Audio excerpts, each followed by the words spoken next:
المرسلين وعلى آله وصحبه أجمعين. رب اشرح لي صدري ويسر لي أمري واحلل عقدة من لساني يفقه قولي. رب يسر عليك يسر وتمم بالخير.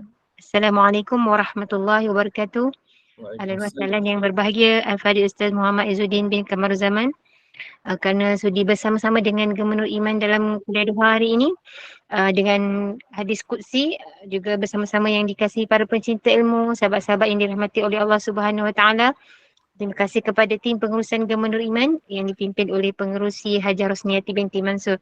Jadi bagi memberkati kuliah kita pada pagi Jumaat yang barokah ini, marilah sama-sama kita membacakan umul kitab yang akan dipimpin oleh Al-Fadhil Ustaz untuk kita hadiahkan kepada baginda Rasulullah sallallahu alaihi wasallam, dari keluarga baginda, para sahabat, para suriqin, para syuhada, alim ulama, guru-guru kita, ahli keluarga kita serta muslimin dan muslimat sama ada yang masih hidup ataupun yang telah kembali ke rahmatullah. Isiril Fatihah. Bismillahirrahmanirrahim. Alhamdulillahi Rabbil Alamin. Ar-Rahmanir-Rahim. Maliki Yawmiddin. Iyyaka na'budu wa iyyaka nasta'in. Ihdinas siratal mustaqim. Siratal ladzina an'amta 'alaihim ghairil maghdubi 'alaihim waladdallin. Amin. Amin, amin, amin ya rabbal alamin. Jom mengambil keberkatan di bulan di hari Jumaat yang barokah ini. Mudah-mudahan Allah kurniakan kefahaman, Allah kurniakan keberkatan, Allah kurniakan kebaikan dengan kita duduk di dalam halaqah ilmu ini. Tanpa membuang masa lagi, saya dengan penuh ta'zim menyerahkan kepada Al-Fadhil Ustaz. Tafadhal mashkura. Baik, bismillahirrahmanirrahim. Assalamualaikum warahmatullahi wabarakatuh. Alhamdulillahi rabbil alamin. Nahmaduhu wa nasta'inuhu wa nastaghfiruh. ونعوذ بالله من شرور أنفسنا ومن سيئات أعمالنا من يهده الله فلا مضل له ومن يضلل فلا هادي له أشهد أن لا إله إلا الله وحده لا شريك له وأشهد أن محمدا عبده ورسوله اللهم همنا رشدنا وعذنا من شر نفسنا ربي زدنا علما نافعا وارزقنا فهمه اللهم فهم النبيين وحفظ المرسلين وإلهام الملائكة المقربين برحمتك يا أرحم الراحمين سبحانك لا علم لنا إلا ما علمتنا إنك أنت العليم الحكيم ولا حول ولا قوة إلا بالله العلي العظيم. Amma ba', alhamdulillah. Pertamanya kita syukur pada Allah Subhanahu wa taala di atas kesempatan yang Allah izinkan kepada kita pada pagi ini, Sayyidul Ayyam, hari yang kita berhimpun sebagai hari raya mingguan kita. Moga-moga Allah Subhanahu wa taala mencatatkan hari ini hari yang dipenuhi dengan barakah, kerahmatan dan keridhaan Allah taala kepada kita. Dan anjuran pada hari Jumaat memperbanyakkan selawat kepada baginda Nabi sallallahu alaihi wasallam, juga memperbanyakkan berdoa kepada Allah taala. Sebab dalam satu hadis yang sahih, Nabi SAW menyebutkan pada hari Jumaat ada waktu yang sangat mustajab. Dan pada hari Jumaat kalau dia beramal, Allah Ta'ala akan mengangkat amal-amalnya. Namun tak diberitahu bilakah waktunya. Tetapi dia ada pada setiap hari Jumaat. Sehingga kan sahabat Nabi tanya, bilakah Jumaat tersebut? Nabi kata adalah Jumaat pada setiap minggu. Okay? Jadi bermula daripada malam semalam sampailah ke petang ini, maka banyak-banyaklah berdoa dan banyak-banyaklah beramal soleh, bersalawat pada baginda Nabi sallallahu alaihi wasallam. Moga-moga kalaulah dia bertemu dengan waktu yang mustajab, Allah makbulkan, angkat seluruh doa kita dan juga amal-amal kita insya-Allah. Amin ya rabbal alamin. Baik, ibu-ibu, bonda-bonda yang dirahmati oleh Allah Subhanahu wa taala, insya-Allah untuk hari ini kita akan sambung lagi hadis muka surat 46, hadis yang ke-7, iaitu hadis daripada Al-Imam Tirmizi, diriwayatkan oleh Ubay bin Ka'ab. Okay, diriwayatkan daripada Ubay bin Ka'ab. Baik, hadis ni diriwayatkan daripada Ubay bin Ka'ab. Beliau berkata, siapa Ubay bin Ka'ab ni? Ubay bin Ka'ab ni adalah salah seorang daripada sahabat baginda Nabi sallallahu alaihi wasallam yang bacaannya Nabi sallallahu alaihi wasallam akuilah. Sehingga kan dalam satu hadis disebutkan kalau nak mendengar bacaan yang fresh, bacaan yang segar, seperti mana wahyu tu baru turun kepada baginda Nabi SAW, dengarlah daripada bacaan Ubay bin Ka'ab. Ubay bin Ka'ab. Siapa nak dengar bacaan yang fresh, segar ni daripada seperti mana wahyu baru turun kepada Nabi, dengarlah bacaan daripada Ubay bin Ka'ab. Ini antara kelebihan Ubay bin Ka'ab.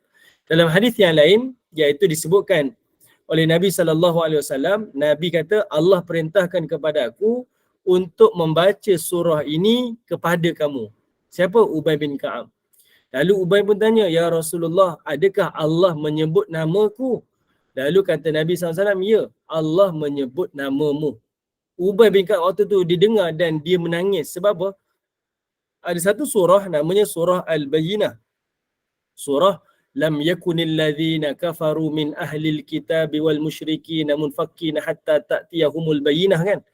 Surah itu, Nabi ni diperintahkan oleh Allah untuk membacakan surah itu kepada Ubay bin Ka'ab. Siapa perintah? Allah perintah. Jadi Ubay tanya, dia nak double confirm, betul ke surah ni Allah sebut namaku? Nabi kata, ya, Allah sebut namamu.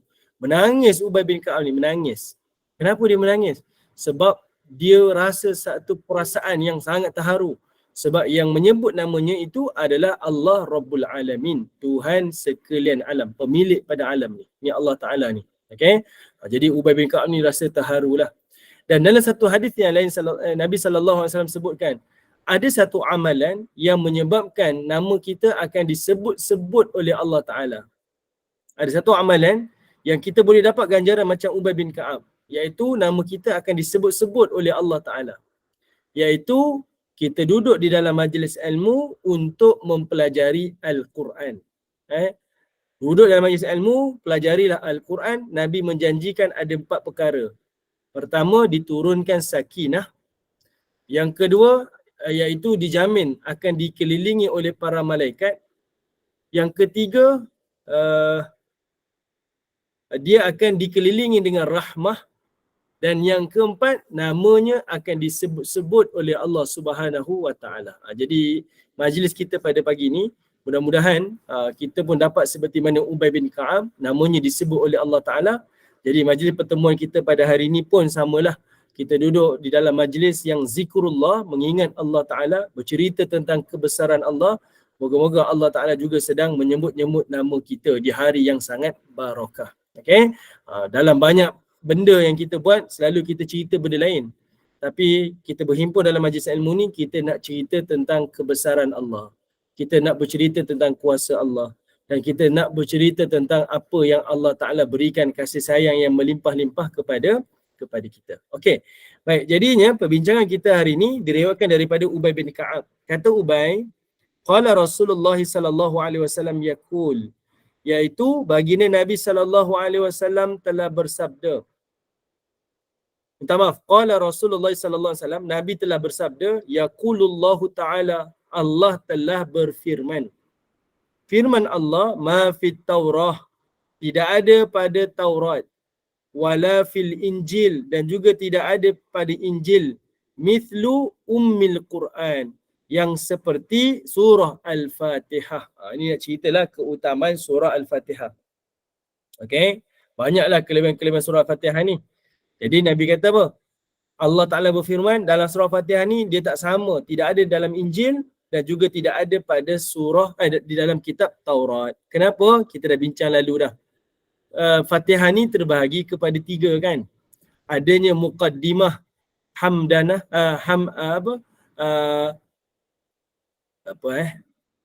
pada surah Al-Fatihah ini adanya muqaddimah pujian-pujian kepada Allah. Kedua, pada surah Al-Fatihah ini adanya ikrar, pengakuan dan janji kita pada Allah. Dan yang ketiga, pada surah Fatihah ini adanya adanya doa kita kepada Allah Subhanahu Wa Taala. Ayat pertama sampai ayat 4 itu muqaddimah, kita memuji Allah. Kemudian ayat kelima itu janji kita pada Allah. Ayat 6 dan 7 itu adalah doa kita kepada Allah Subhanahu Wa Taala. Ada seni doa di dalam doa tersebutlah. Okey. Sebab itu kalau kita ingat lagi minggu lalu kita bincang, bila kita kata pada Allah, iyyaka na'budu wa iyyaka nasta'in, hanya kepada Allah kita memperhambakan diri dan hanya kepada Allah lah kita memohon pertolongan. Kita berjanji. Masa kita solat tu tengah baca Quran, tengah baca Fatihah, kita janji, ya Allah, aku janji aku hanya perhamba diri pada Engkau dan aku janji hanya berdoa kepada Engkau. Allah pun jawab, hadza baini wa baina abdi. Ini antara aku dan juga hamba-Ku. Wali abdi ma sa'al, dan aku buat satu perjanjian, satu kontrak, iaitu apa yang hamba-Ku minta aku nak tunaikan. Allah kata macam tu. Apa yang hamba-Ku minta aku nak tunaikan, aku nak mustajabkan. Itu perjanjian kita dengan Allah Subhanahu wa taala. Sebab itu dia tak sama apa yang ada pada Injil dan apa yang tak sama pada Taurat. Okey, kemudian kata Nabi SAW, wahiyya sab'u mathani, dan ia adalah 7 ayat yang berulang-ulang. Berulang-ulang 7 ayatnya. Wahiyya maqsumah baini wa baina abdi wa li abdi ma sa'al. Dan kata Allah, aku bahagikan surah Fatihah itu antara aku dan juga antara hamba-Ku, serta aku memberikan apa sahaja yang hamba-Ku meminta. Semua hajat hamba-Ku, semuanya Allah akan tunaikan. Okey. Baik, sekarang ni kita bincang sikit je.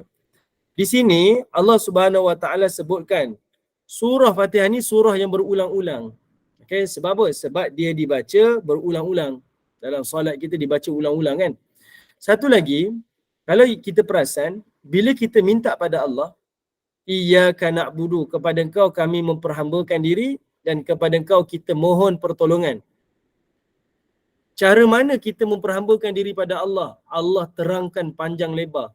Bermula daripada Al-Baqarah sampailah kepada surah Al-Ikhlas. Itulah tata cara memperhamba diri pada Allah. Sepanjang-panjang Quran ni ada 114 surah tu. Daripada surah Al-Baqarah sampailah kepada surah Al-Ikhlas, iaitu berhenti pada surah yang ke-112, surah Al-Ikhlas, Qul Allah tu. Itu adalah surah yang Allah Ta'ala tunjukkan kepada kita macam mana nak memperhamba diri pada Allah. Melalui tauhid, akidah kita, kemudian apa lagi? Hukum hakam fiqah kita, macam mana nak taat, macam mana nak beribadah, Allah sebut, Allah ajar. Wa iyyaka nasta'in, dan kepada Engkau kami pohon pertolongan. Pertolongan tu Allah letakkan di 2 surah akhir. Surah Al-Falaq, Qul a'udzu birabbil falaq, dan juga Qul a'udzu birabbin nas pada surah An-Nas. Okey? Bila kita minta pada Allah, Allah Ta'ala sebut sepanjang surah selepas itu, itulah kandungan tentang Al-Quran. Okay, tentang umul kitab tadi tu. Sebab itu dia adalah surah yang berulang-ulang. Dan kata Allah Ta'ala, solat itu dibahagikan kepada 2. Ini kita dah bincang lah. Solat ini bukan kita bermonolog, tetapi kita sedang berdialog, bercakap dengan Allah Ta'ala, dan Allah menjawab secara langsung. Dan Allah Ta'ala juga kata pada surah Fatihah ini, semua yang kita minta, semuanya Allah akan makbulkan. Allah akan perkenankan. Sebab itu ibu-ibu yang dirahmati Allah, waktu kita salat tu dan kita kata kita berjanji dengan Allah, kita akan hanya perhamba diri pada Allah dan berdoa pada Allah. Allah kata, ini perjanjian aku dengan hamba-Ku. Maksudnya kita buat satu kontrak. Kita dah janji untuk taat perintah dia dan untuk memohon pertolongan dia. Allah kata, ini kontrak ni antara aku dengan hamba-Ku. Apa kontrak dia? Apa yang hamba-Ku minta, aku berjanji akan tunaikan. Itu yang kita kata, ihdinas siratal mustaqim. Waktu Allah buka tawaran, minta apa sahaja yang kita nak, Allah ajar kepada kita, minta hidayah kepada Allah Ta'ala. Sebab Allah nak kurniakan. Kenapa kita tak minta benda-benda yang kita nak, rumah besar, kereta besar dan sebagainya? Sebab Allah Ta'ala nak bagi tahu hidayah ni adalah perkara yang paling penting dalam kehidupan manusia yang Allah nak berikan kepada manusia. Okey? Inilah antara keutamaan surah Al-Fatihah. Kita dah bincang lalu. Fatihah ini adalah surah di dalam Al-Quran yang mesti dibaca. Okey, di dalam mazhab Asy-Syafi'i, membaca surah Fatihah adalah perkara rukun. Okey, dia duduk di bawah rukun qauli. Dalam solat kita ada 13 rukun. Daripada 13 rukun, kita pecah kepada 3 rukun. Ada rukun fi'li, perbuatan. Ada rukun qauli, ucapan. Ada rukun qalbi, iaitu hati kita. Daripada ucapan kita, Rukun qauli kita dia bahagikan kepada 5. Adanya takbir. Sebab itu bila kita angkat takbir, kita kena sebut Allahu Akbar. Dan cukup hanya didengari di telinga kita. Kita tak boleh senyap. Angkat takbir, senyap. Tak boleh. Dia mesti disebut sebagai rukun qauli. Kemudian bacaan Fatihah kita.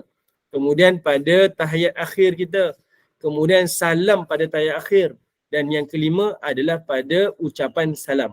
Okey, ini adalah rukun qauli. Okey, kita tengok pada pengajaran. Menurut ulama, surah Al-Fatihah mempunyai lebih kurang 20 nama. Antaranya Ummul Quran dan juga As-Salah. Okey. Di dalam bahasa Arab, kalau sesuatu tu memiliki banyak nama, itu menandakan ada 2 perkara. Pertama, menunjukkan kepada keutamaan dan keistimewaan dia. Macam nama Mekah pun macam-macam nama. Mekah, Bakkah, Mukarramah, macam-macam. Mekah saja macam-macam nama. Madinah pun ada macam-macam nama sebab nak tunjukkan keistimewaan dan keutamaan dia. Allah Ta'ala pun ada 99 nama. Okay? Semuanya itu untuk menunjukkan keistimewaan dan keutamaan. Okay?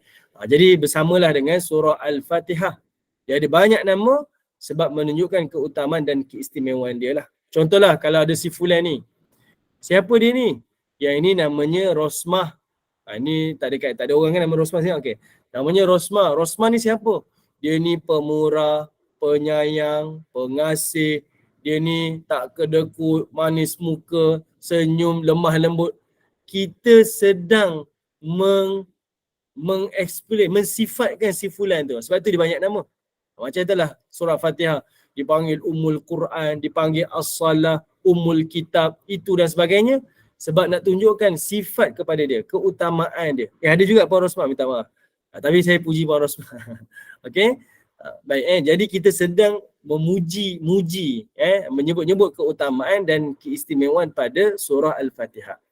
Yang kedua, orang Arab kalau diberikan banyak nama juga, itu menunjukkan kepadanya adalah dahsyat sesuatu perkara tu. Benda tu adalah sesuatu yang sangat dahsyat. Dia sedang sifatkan benda tu terlalu dahsyat. Dari sudut positif, benda tu terlalu mulia. Kalau benda tu negatif, benda tu terlalu dahsyat. Semisal macam nama hari kiamat. Yaumul Qiyamah, Yaumul Hisab, Yaumuddin, apa lagi? Yaumul Ghashiyah, Yaumul Qari'ah. Macam-macam Allah Ta'ala namakan pada hari kiamat sebab nak sifatkan dia adalah hari yang terlalu dahsyat. Kalau nak kata hari kiamat ni hari macam ni je, satu sifat, biasa je. Tapi bila disebut banyak sifat, kita boleh bayangkan dia adalah hari yang terlalu dahsyat. Siapa si Fulan tu? Dia ni bengis, jahat, dah bunuh 100 orang, dah di penjara 50 tahun. Kita sebut kejahatan-kejahatan dia sebab nak bagi tu dia ni sangat-sangat dahsyat. Ini kaedah lah, okay, di dalam bahasa Arab. Okay, pengajaran dekat sini sebab nak bagi tahu. Kadang-kadang dinama Ummul Kitab, kadang-kadang disebut sebagai Ummul Quran. Okay, sebab banyak nama ni menunjukkan kemuliaan dan keutamaan dia. Okay, yang kedua, surah ini mempunyai 2 bahagian intisari. Bahagian pertama berkaitan dengan Allah, bahagian kedua berkaitan dengan hamba-Nya. Okay, selain perbincangan tentang dialog, apa yang kita sebut akan dijawab oleh Allah Ta'ala. Salah satu juga yang Allah bahagikan kepada 2 ni, juga bermaksud bahagian atas tadi tu adalah bahagian kita puji Allah Ta'ala. Okay, 5 ayat pertama tu bahagian kita memuji Allah Ta'ala. Itu bahagian Allah. Ayat 5, 6, 7 tu adalah bahagian hamba-Nya sebab kita bermohon kepada Allah Ta'ala. Kita memohon kepada Allah Subhanahu Wa Ta'ala. Sebab itu disebut sebagai dibahagikan kepada 2 bahagian. Ada bahagian Allah untuk kita puji-puji Allah Ta'ala dan ada bahagian kita lah, iaitu kita meminta-minta kepada Allah Subhanahu Wa Ta'ala. Muka surat 46. Okay, Bunda Rokiah, kita berada di muka surat 46. Okay, kemudian pengajaran yang ketiga, surah Al-Fatihah mengandungi permohonan utama seorang hamba kepada Allah, iaitu supaya ditunjukkan jalan yang lurus. Ini kita dah sebutlah pertemuan lalu, iaitu kita minta pada Allah jalan yang lurus. Ini hidayah. Ihdina tu maksudnya hidayah. Dalam hidup ni yang paling penting adalah hidayah. Sebab apa yang kita minta, semuanya itu adalah hanya sekadar keperluan, hanya bersifat kesenangan. Dia bukan perkara yang membawa kepada ketenangan. Kesenangan ni sementara je kita rasa senang. Tapi ketenangan itu adalah selama-lamanya. Jadi Allah ajar kepada kita minta hidayah. Sebab dia akan memberikan ketenangan kepada kita selama-lamanya. Dia tak seperti kesenangan yang hanya sementara. Okey, ini antaralah perkara yang kita perlu minta kepada Allah Subhanahu wa taala. Okey, baik. Ibu-ibu yang dirahmati Allah Subhanahu wa taala, kita masuklah hadis yang baru. Saya laju je hadis yang ni sebab dia adalah menerangkan kepada hadis sebelum ni. Okey. Baik, kelebihan menanti solat fardu. Muka surat 47. Kelebihan menanti solat fardu. Diriwayatkan daripada Abdullah bin Amru. Beliau berkata, "Sallaina ma'a Rasulullah sallallahu alaihi wasallam al-maghrib." Kami telah mendirikan salat bersama dengan Rasulullah, iaitu salat maghrib. Okey, kami salat maghrib bersama Rasulullah. Faraja'a man raja'. Dan ada orang yang pulang dan mereka pulang. Maksudnya kami solat maghrib sama-sama, lepas solat maghrib ada sebahagian yang pulang. Okey, ada sebahagian daripada kalangan mereka ni pulang. Sekejap ibu sekejap. Sekejap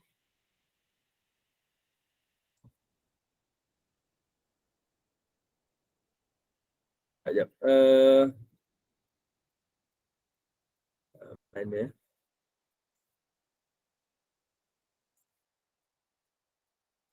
Okey. Dekat sini dia kata, lepas kami solat maghrib ada yang pulang. Selepas solat ada yang pulang, mereka pulang. Wa aqaba man aqab. Dan ada yang terus tunggu untuk menantikan solat fardu isyak. Dia tak pulang. Okey, di sini saya nak share lah ibu-ibu.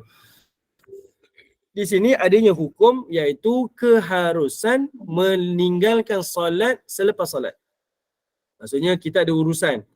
Lepas kita solat, kita nak beredar, dibenarkan. Tidak ada istilah lah. Kalau ada orang kata apa, lepas solat tunggulah dulu, doalah dulu, kamu ni sombonglah dengan Allah Ta'ala.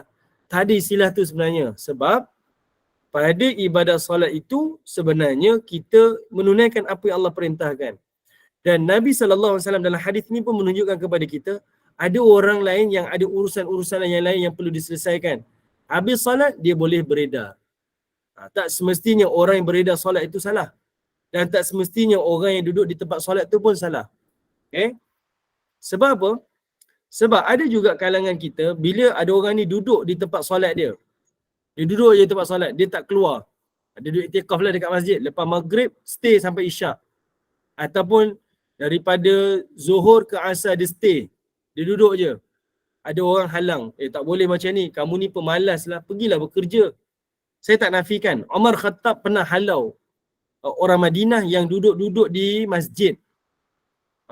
Umar Khattab kata, ni apa benda ni? Dah habis waktu solat dah.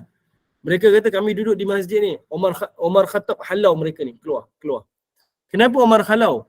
Halau dekat sini sebab Umar tak nak mereka jadi pemalas. Maksudnya duduk kat masjid, tidur je, tak buat apa-apa. Zikir pun tidak, apa pun tidak, tidur je. Mengharapkan orang datang bagi bantuan pada dia. Yang itu Umar tak suka. Tapi kalau kita ni orang kaya, memang kita berniaga, kita bekerja, tapi ada masa kita luangkan, saya ni banyak urusan dunia. Saya nak tinggal kerja urusan dunia, saya nak fokus pada ibadah saya nak iktikaf dekat masjid. Silakan tuan-tuan, silakan. Tidak ada halangan. Jadi, dia tak boleh ekstrim. Duduk iktikaf ekstrim pun tak boleh juga. Ataupun kita ni tak duduk masjid, duduk keluar je pun tak boleh juga. Dia kena balance. Kalau ada keperluan lepas solat beredarlah. Nabi tak pernah halang pun. Teruskan urusan kamu. Dan duduk dekat masjid sampai kita ni jadi malas, tak pergi kerja pun tak boleh juga. Okay? Dia duduk di tengah-tengah. Okay? Jadi jangan kita salah faham lah. Bila orang keluar daripada masjid, tengok tergesa-gesa balik masjid. Ni takut isteri lah ni. Ni kalau lelaki dia sembang macam tu lah. Takut isteri lah ni. Kawan tu ada urusan, nak hantar anak pergi tuition ke, nak hantar, nak pergi kedai beli pasar ke, beli tu beli ni. Ikut dia lah kan. Jadi di sini ada keharusan. tak semestinya kena duduk di tempat solat. Nabi berikan keharusan. Dan di dalam satu riwayat disebutkan di dalam kitab Al-Mughni, kalau kita selepas solat, habis je solat, sebelum kita beredar, kita ada urusan yang kita nak cepat-cepat nak uruskan. Paling tidak, kalau kita tak dapat berwirid, kita jangan tinggalkan ada 2 amalan. Jangan tinggalkan 2 amalan. Iaitu memadai selepas solat kita beristighfar. Astaghfirullah, astaghfirullah, astaghfirullah. Lepas solat tu istighfar 3 kali. Ini diajarkan oleh Nabi dan disebutkan dalam hadis. Lepas tu Nabi baca, Allahumma antas salam wa minkas salam tabarakta ya dzal jalali wal ikram. Maka dia dah boleh berdiri dan beredar. Tidak ada istilah, oh dia ni tak baca doa, sombong dengan Allah Ta'ala. Bacalah doa sikit. Urusan kita tak sama. Ada orang macam-macam keperluan. Mungkin ada ibu bapanya yang uzur di rumah, yang perlu dia kena segera balik, bersihkan tubuh badan ibu bapanya. Ibu bapanya pula nak solat sebab dia dah solat kan. Jadi ada urusan-urusan dia. Jadi memadai buat 2 perkara ni.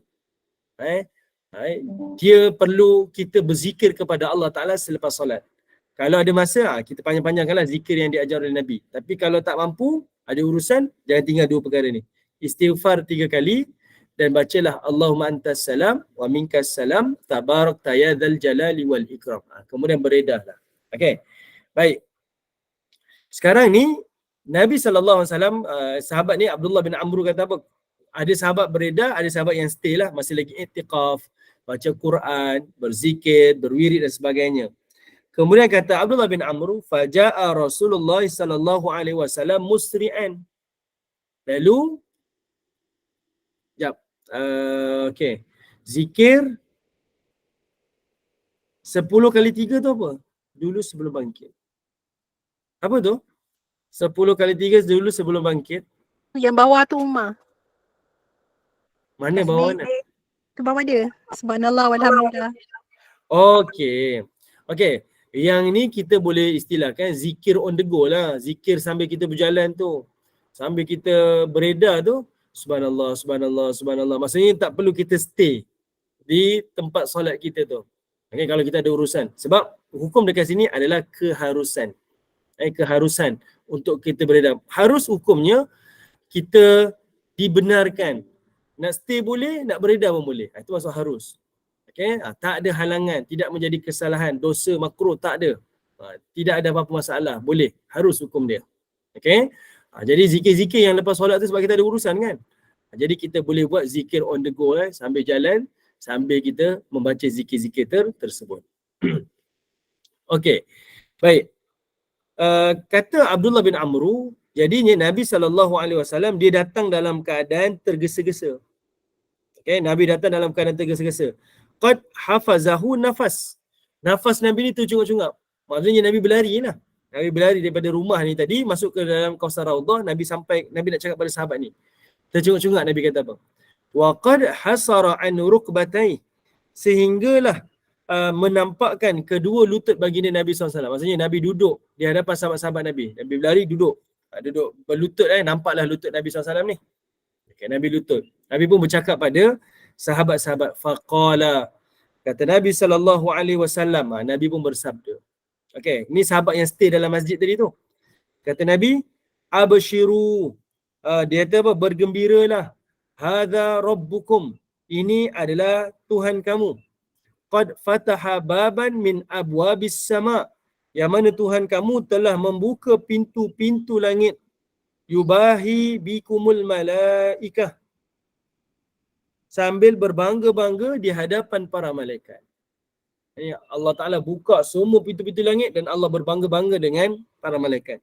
Yaqulu, lalu Allah pun berfirman, unzuru ila abdi, wahai malaikat, tengoklah, ni hamba-hambaku ni, tengok. Qad qadau faridah, iaitu hambaku telah menunaikan solat fardunya. Dia dah selesai solat dah. Wahum yantaziruna ukhra, dan dia masih lagi menunggu-nunggu solat fardu yang berikutnya. Di sini ada keutamaan orang yang menunggu solat fardu. Daripada satu fardu ke satu fardu tu dia menunggu. dan dia mengisi antara tempoh itu dengan ibadah kepada Allah Ta'ala. Allah Ta'ala akan berbangga-bangga dengan amalan hamba-hambanya. Cuma saya ingatkan tadi, iaitu bukan hamba yang bermalas-malasan. Duduk kat masjid, beribadah saja dan dia mengharapkan rezeki orang bagi. Orang datang masjid, oh dia ni beribadah bagi rezeki. Yang ini tak dibenarkan. Umar Khattab halang. Memang Umar Khattab akan halau mereka ni keluar daripada masjid. Okey, memang akan halau. Umar suruh mereka bekerja, jangan meminta-minta, jangan jatuhkan maruah kamu di hadapan manusia. Pergi kerja. Sebab benda ni berlaku kan.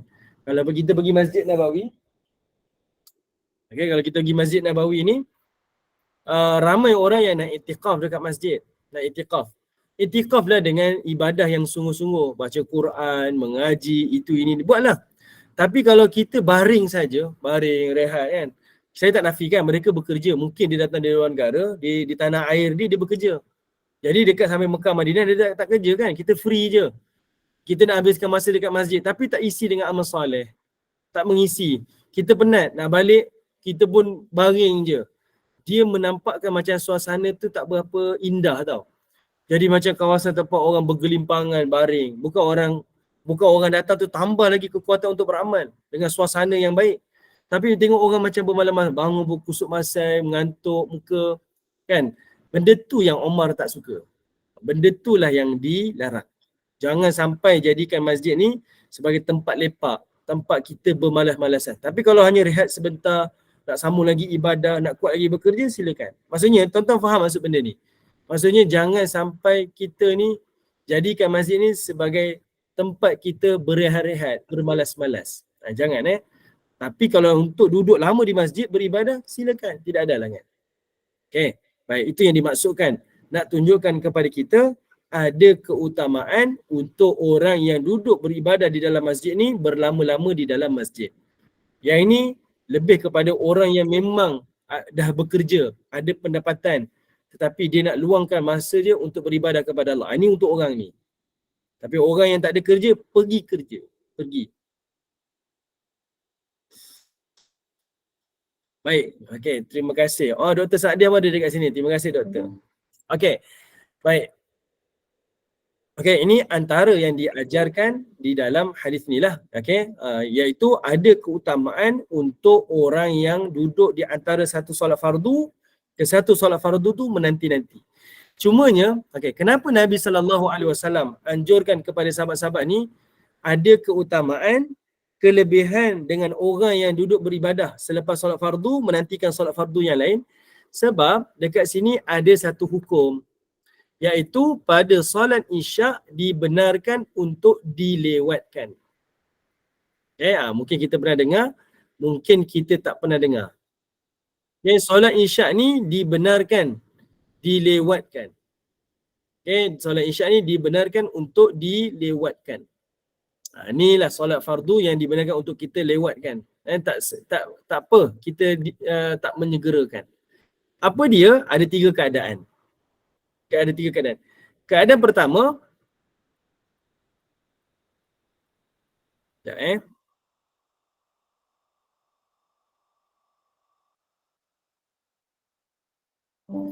Okey.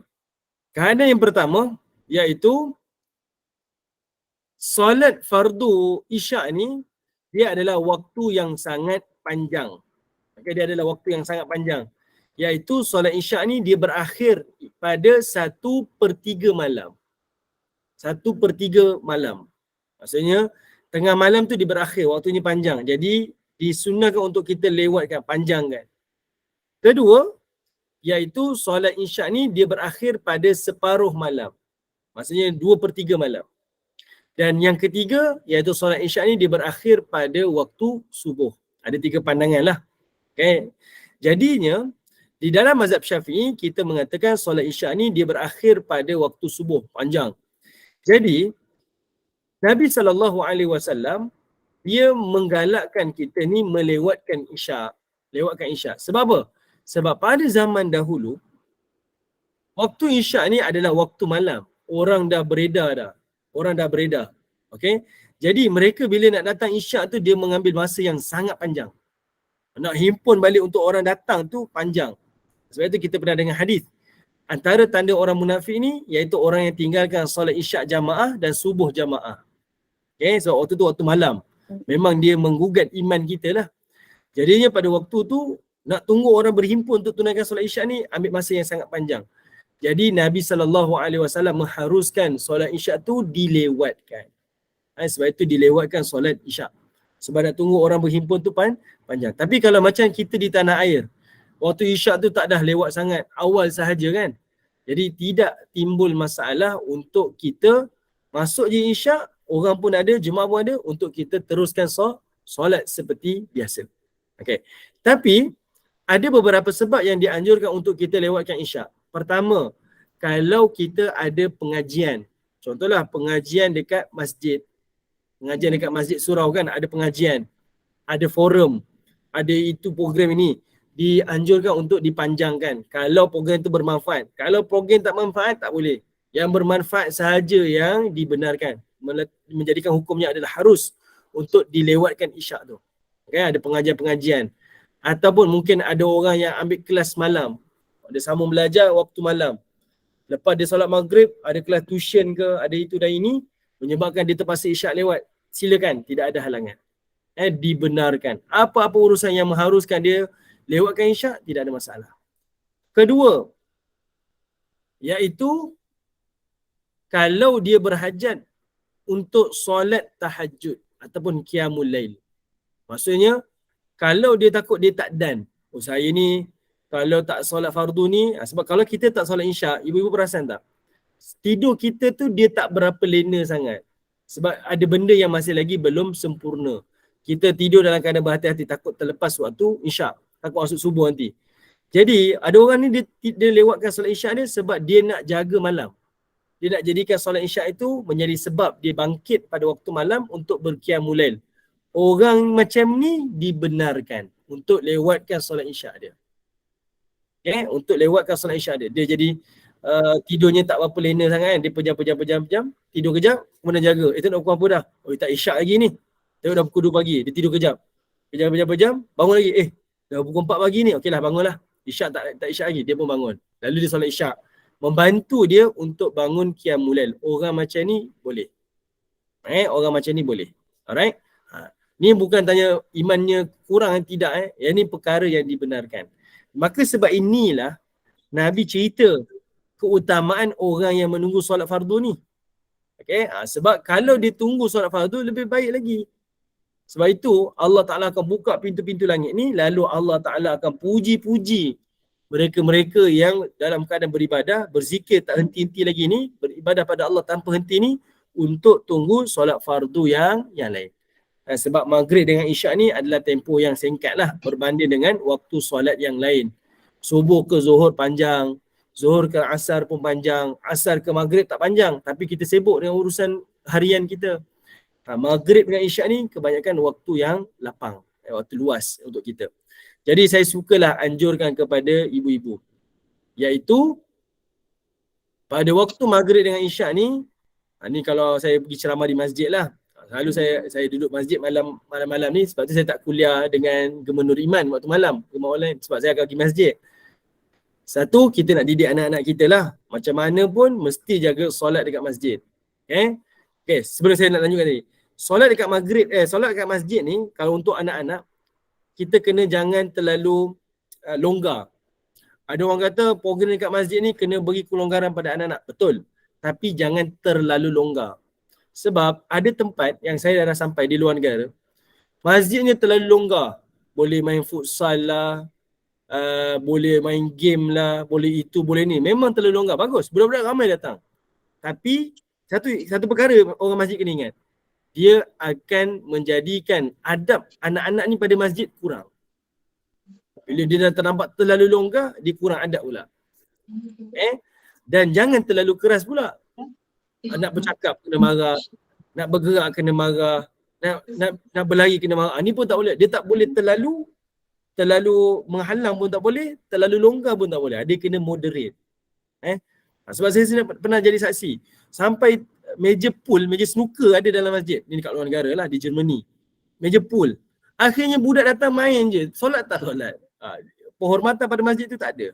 Jadi kena ada kena ada guideline jugalah kena ada guideline. Okey, baik. Jadinya saya selalu bawa anak-anak saya pergi masjid lah waktu malam ni. Sebab kita nak jadikan dia sebagai latihan. Apa-apa urusan kita malam mesti kat masjid. Mesti. Jagalah solat fardu kita ni. Kalau dia jaga solat-solat ni, percayalah solat-solat nanti dia akan membantu. Kalau dia ada apa-apa pun, dia hatinya akan lebih tertarik nak ke masjid. Pergi mana pun nak masjid. Okey. Yang kedua, kalau saya berbual-bual dengan orang-orang masjid, orang-orang tua ni, selalu sebutlah, lepas maghrib ni, janganlah kita habiskan masa dengan bersembang-sembang. Okay, ada setengah-setengah masjid lah kalau macam di tempat saya di kawasan kampung ni, memang dia akan habiskan dengan berbual-bual, minum kopi, duduk dekat apa kita kata pantry masjid ni, sembang lah, bual ni tunggu isyak. Benda macam ni sia-sia. Benda macam ni sia-sia. Okay, kenapa sia-sia? Sebab kita tak beri manfaat. Apa salah kalau kita balik, kita mengaji pada anak cucu kita, itu lebih manfaat. Kalau tak nak balik, duduk dekat masjid, beriktikaf lah, mengajilah, berzikirlah. Buat apa sahaja yang boleh datang manfaat. Kalau kita saya dah penat nak beribadah ni, baliklah bantu isteri ke apa ke, buat dekat rumah tu lebih bermanfaat. Jangan kita hanya buang masa. Benda tu yang dilarang. Okay? Benda tu dia. Kenapa?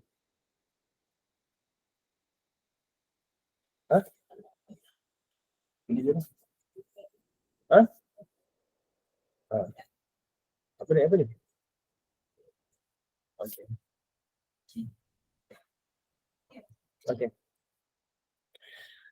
Okey, baik. Jadi, waktu tu, waktu yang sempit, maghrib ke isyak ni sejam je pun.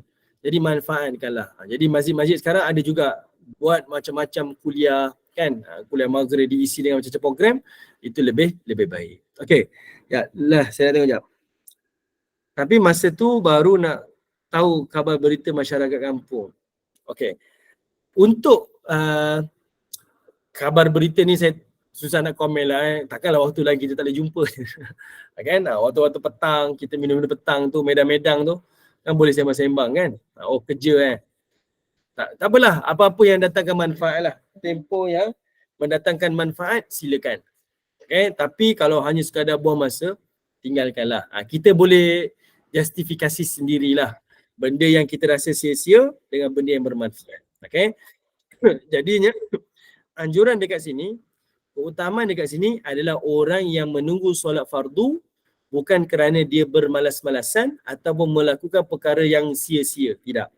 Tetapi ini adalah keutamaan pada orang yang memang bekerja dan menghabiskan waktu itu untuk beribadah pada Allah. Baru dia dapat keutamaan ini. Tapi kalau hanya sekadar bermalasan, melakukan sia-sia, dia tak dapat kelebihan dan keutamaan ini. Jelas ibu-ibu? Okey, jelas Baik, kita tengok. Pengajaran yang pertama, keharusan pulang ke rumah untuk sebarang urusan tanpa duduk menanti waktu solat seterusnya. Ini saya sebut tadi tu. Harus hukumnya untuk kita beredar selepas solat. Tidak menjadi kesalahan. Kalau kita ada urusan, silakan. Dan jagalah lidah kita, jangan memandang orang lain ni sebagai orang yang imannya lemah. Tak duduk masjid pun, tak lekat pun kat masjid. Sibuk aja dengan urusan ni. Janganlah kita tak tahu urusan orang lain macam mana. Okey? Baik. Saya tak ingatlah, ada satu cerita. Cerita ni saya tak pasti, saya minta maaf lah. Saya tak pasti sama ada riwayat yang sahih ataupun tidak, kena double check. Tapi seingat saya, ada seorang sahabat ni, saya minta maaf, saya tak dapat check sahih ke tidak. Ada seorang sahabat ni diceritakan, lepas dia solat, dia akan beredar segera daripada ruangan solat dia. Dia akan cepat-cepat pulang, sentiasa. Setiap kali solat fardu, dia solat kat masjid, jamaah. Lepas tu terus pulang, segera. Lalu Nabi SAW bertanya-tanyalah tentang sahabat ni. Kenapa dia ni macam tu sekali? Rupa-rupanya sahabat ni dia ada pakaian satu saja. Pakaiannya hanya sepasang, miskin sungguhlah. Ada sepasang saja dia pakaian dia, miskin. Dan dia sentiasa berganti-ganti pakaian tu dengan pasangan dia. Saya tak tahu sejauh mana cerita ni sahih atau tidak, saya minta maaf. Saya tak double check. Tapi nak tunjukkan kepada kita, kemungkinan orang lain ni yang mungkin ada urusan ni yang kita tak tahu, dia mungkin ada perkara-perkara yang perlu dia selesaikan. Sebab itu kena jaga lidah ni. Selagi mana kita tak tahu cerita orang lain, selagi itu jangan sampai-sampaikan. Jangan menyangka-nyangka tentang perkara-perkara tersebut. Jangan kita tahan diri kita daripada bersangka-sangka pasal orang lain. Okey. Baik, yang pentingnya kita tahu hukum dia ada keharusan. Ada keharusan untuk kita bangun beredar selepas solat ataupun stay di tempat solat. Yang kedua, kelebihan duduk seketika dan berzikir serta berdoa kepada Allah bersama para jamaah yang lain selepas solat. Ini adanya kelebihan. Inilah kelebihannya duduk beribadah selepas solat. Antaranya ini. Okay? Allah membuka pintu-pintu langit dan Allah berbangga-bangga dengan amal soleh yang kita lakukan. Semua amal kita tu akan dipuji-puji oleh Allah di hadapan para malaikat. Okey? Baik. Yang ketiga, Allah berbangga dengan ibadah manusia di hadapan para malaikat dengan menzahirkan kelebihan mereka ke atas para malaikat. Ini adalah keutamaan, kelebihan, fadilat pada orang yang beribadah kepada Allah Subhanahu wa taala. Okey. Baik, selesailah hadis kita pada hari ini. Kita bincang hadis ke-10. Hadis ke-9 tu panjang. Nanti kita jumpa minggu depan, insya-Allah. Kita bincang hadis yang ke-9. Hadis panjang sebab kita ada masa lebih kurang 15 minit. Saya pun tak dapat nak lama sebab hari ni saya jadi khatib Jumaat, jadi kena segeralah. Okey? Baik. Kita tengok hadis yang ke-10 ni dia lebih ringkas lagi lah, pendek. Okey. Okay. Ada soalan ke? Puan Aini soalan? Siapa tu? Adik apa tu namanya adik? Ada yang tanya soalan ke? Ada, tak ada dah. Okey, baik. Hadis yang ke-10, muka surat 51. Okay, 51 Hadis mengerjakan solat kerana takutkan Allah.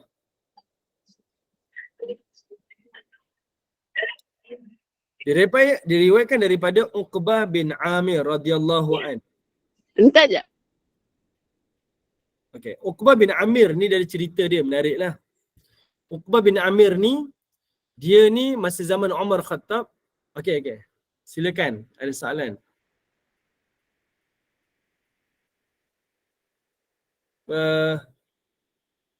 Tertekan tu Ustaz.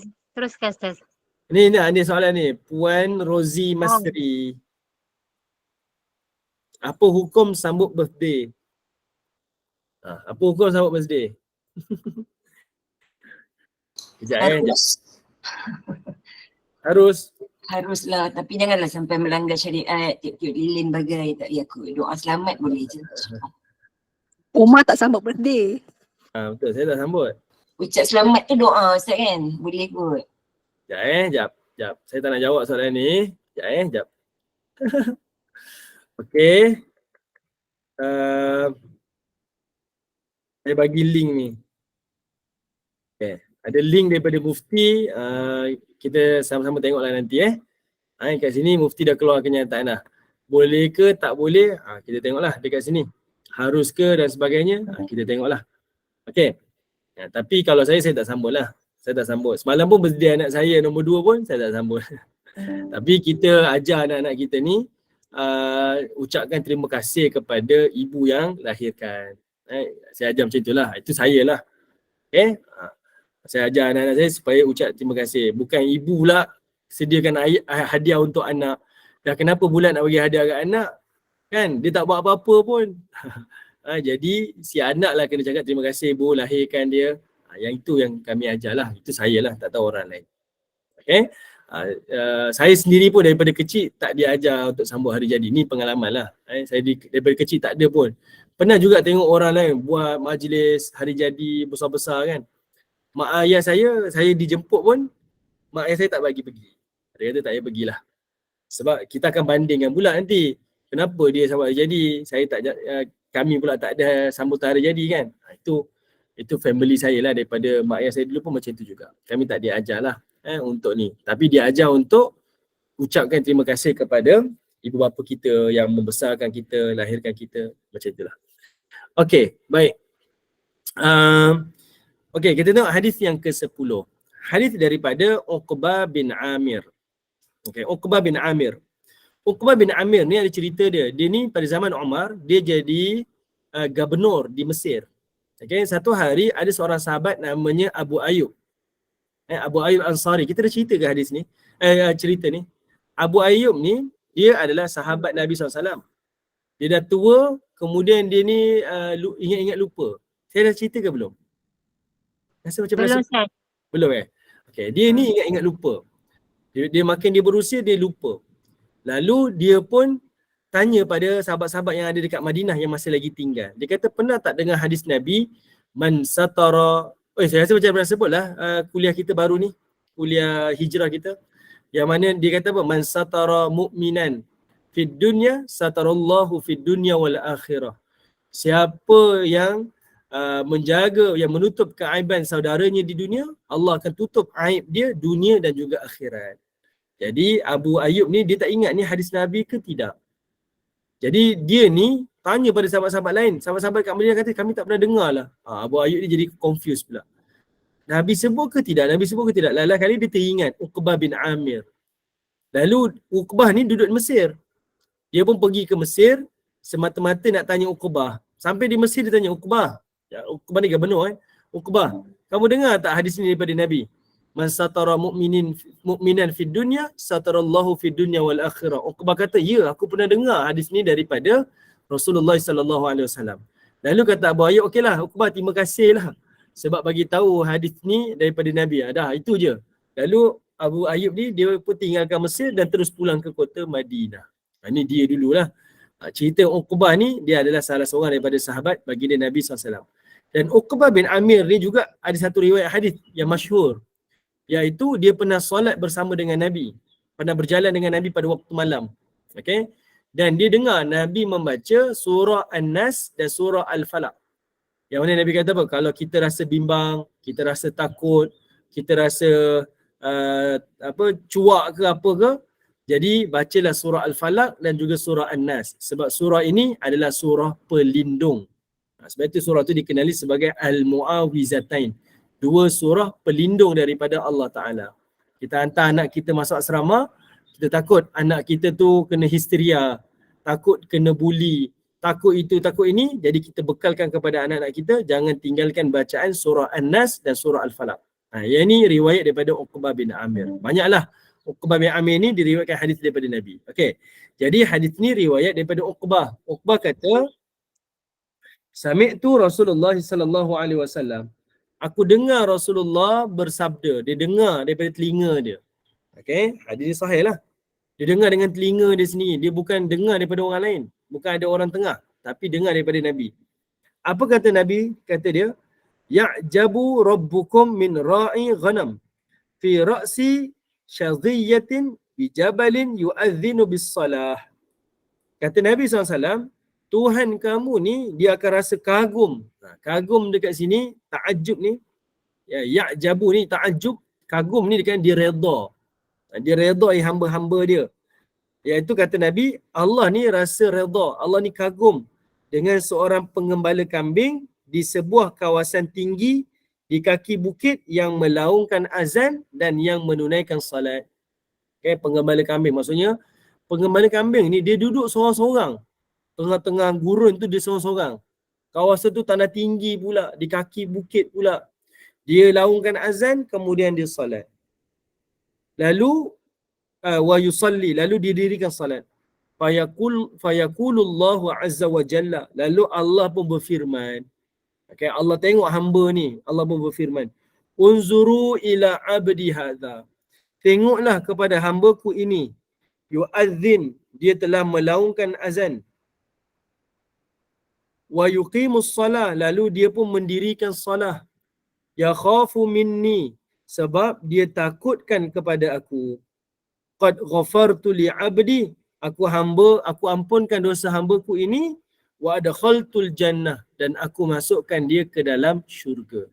Ni maksudnya benda yang paling susah ni iaitu beribadah ketika mana kita bersendirian. Ganjaran dia sangat besar. Okay?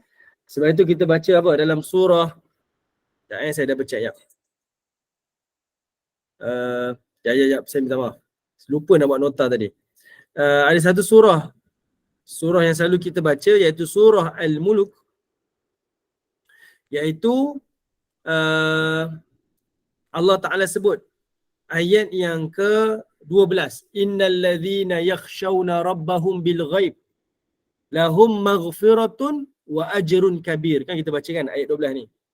Kata Allah Ta'ala, innal ladzina yakhshawna rabbahum, sesungguhnya orang yang takutkan kepada Allah bil ghaib. Okey, apa maksud takutkan kepada Allah bil ghaib ni? Ada dua maksud. Pertama, perkataan bil ghaib ini adalah, okey tengok tu. Terima kasih Kak Zrina.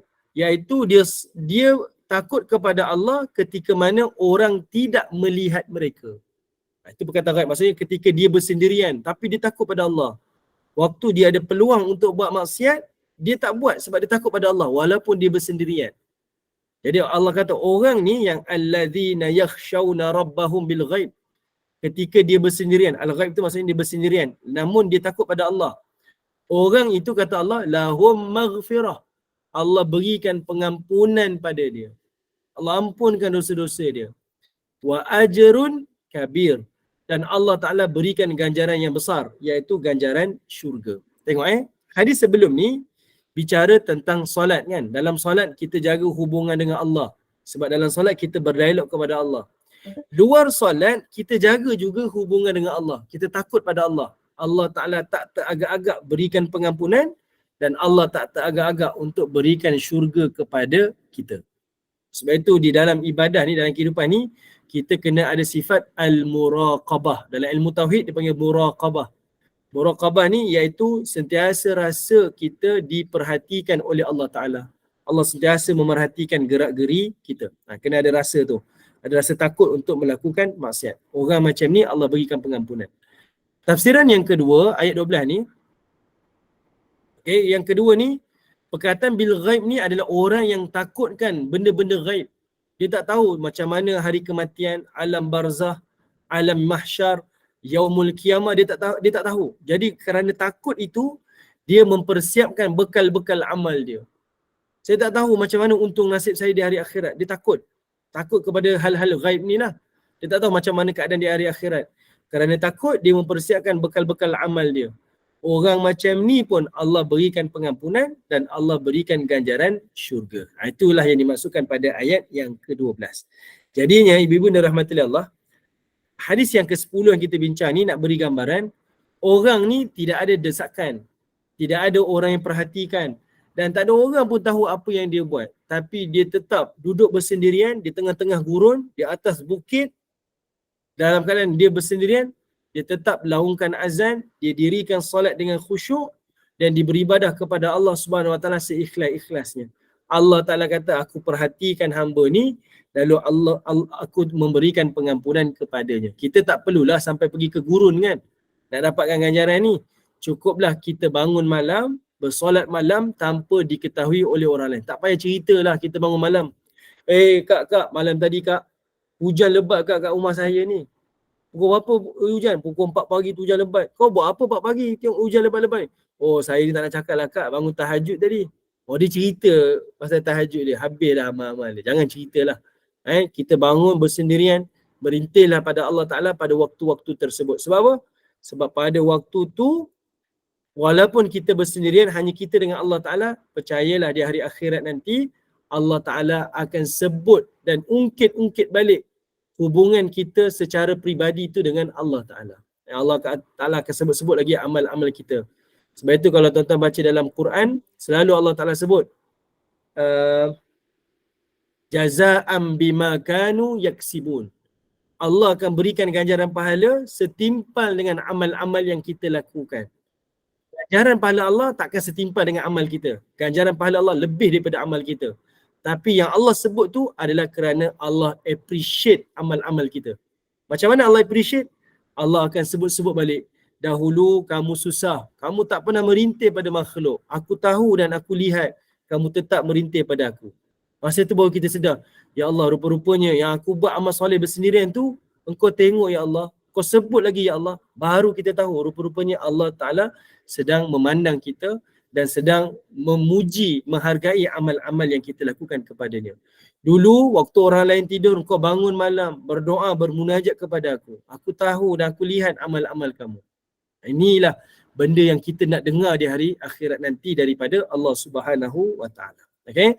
Jadinya ganjaran dekat sini adalah orang yang ketika dia bersendirian, ketika mana tidak ada orang memandangnya, dia tetap lagi beribadah kepada Allah Subhanahu wa taala. Allah memberikan ganjaran yang paling besar adalah ganjaran pengampunan. Okey? Baik, saya berhenti di sini, insya-Allah saya serahkan kepada Kak Amira kalau ada pengumuman lah. Okey, saya tutup soalan ya. Saya tutup soalan. Belum tanya Ustaz, dah tutup awal. Pandai Ustaz. Sama sebab saya nak ke Ampang. Ya, faham. Tak apa Ustaz. Saya jadi khatib. Alhamdulillah. Baik, Alhamdulillah, barakallahu fikum, jazakumullah khairan jaza. Alhamdulillah di atas perkongsian hari ini, Masya Allah, mudah-mudahan kita mendapat manfaat hari ini. Di hari Jumaat yang barakah ini, terima kasih kepada tim Kemenangan Iman, sahabat-sahabat pencinta ilmu yang mengimarahkan kuliah kita daripada subuh tadi, Masya Allah, Alhamdulillah. Hebahan kuliah hari ini, Ustaz, sejak Baik, boleh. Kuliah asal kita bersama dengan Al-Fadil Ustaz Muhammad Zukri bin Abdul Jalil dengan ziarah ke alam barzakh pada pukul 5.15 petang. Jadi dengan ini saya mewakili Kemenangan Iman mohon maaf sekiranya ada sebarang kekurangan dan kesilapan, yang baik itu datang daripada Allah, yang tidak baik dan kelemahan itu daripada kami sendiri. Kita tangguh kuliah kita. Sebagai penutup majlis, mohon sekali lagi Al-Fadil Ustaz untuk bacakan tasbih kafarah dan surat As. Saya sudahi dengan wabillahi taufiq wa hidayah. Assalamualaikum warahmatullahi wabarakatuh. Bismillahirrahmanirrahim. Subhanallah wa bihamdi, subhanakallah wa bihamdika, asyhadu an la ilaha illa anta wa astaghfiruka wa atubu ilaik. Subhana rabbika rabbil izzati amma yasifun wa salamun alal mursalin walhamdulillahi rabbil alamin. Wal 'asr innal insana lafi khusr illa alladhina amanu wa 'amilus solihat wa tawassaw bil haqq wa tawassaw bis sabr walhamdulillahi rabbil alamin. Terima kasih semua. Assalamualaikum warahmatullahi wabarakatuh.